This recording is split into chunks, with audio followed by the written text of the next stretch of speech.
তো আমরা এখন যে প্রবলেমটা দেখব, এটা খুব সিম্পল একটা প্রবলেম। বলা হচ্ছে যে ইনপুটে এ এবং বি দুটো সংখ্যা দেওয়া থাকবে এবং আমাদের এ প্লাস বি এটা আউটপুটে দেখাতে হবে। সো টাইমাসের প্রবলেমগুলো অনেক পুরোনো প্রবলেম। অনেক সময় অনেক কিছু ক্লিয়ার থাকে না এই প্রবলেমগুলোর স্টেটমেন্টে। তবে এখানে এ এবং বি ইন্টিজার হবে। হ্যাঁ, এটা হচ্ছে স্টেটমেন্টে দেওয়া নাই। তো আজকালকার সব প্রবলেমেই এগুলো খুব ভালো করে ক্লিয়ার করে দেওয়া থাকে। তো আমাদেরকে কি করতে হবে, যে দুটো সংখ্যা ইনপুট নিব। সো আমি দুটো ভ্যারিয়েবল ডিক্লেয়ার করলাম ইন্টিজার।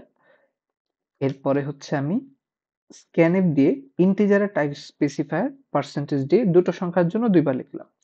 এরপরে এম্পারসেন্ট এ এবং এম্পারসেন্ট বি। সো প্রথম পার্সেন্টেজ ডি এর যে ইনপুটটা আসবে সেটা এ তে যাবে, এর পরের যে ইনপুটটা আসবে সেটা বি তে যাবে। আমরা এবার প্রিন্টএফ ইউজ করব আউটপুট দেওয়ার জন্য এবং পার্সেন্টেজ ডি দিয়ে একটা সংখ্যা প্রিন্ট করে একটা নিউ লাইন প্রিন্ট করে দিব। তো এরপরে আমরা হচ্ছে এ প্লাস বি এটাকে আমরা হচ্ছে প্রিন্ট করব। তো এইভাবে কিন্তু প্রবলেমটা সলভ হয়ে গেল। সো আমরা হচ্ছে সাধারণত একটা প্রিন্টএফ এ কিন্তু একটা এক্সট্রা নিউ লাইন প্রিন্ট করে থাকি। আমরা যে একটা ইনপুটে এবার 5 আর 6 দিই, আউটপুট আসছে 11। সো আমি এটাকে সাবমিট করছি। আমি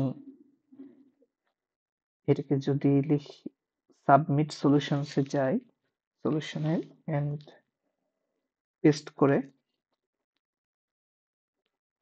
সাবমিট করে দিচ্ছি। দেখা যাচ্ছে যে আমার সলিউশনটা অ্যাকসেপ্টেড।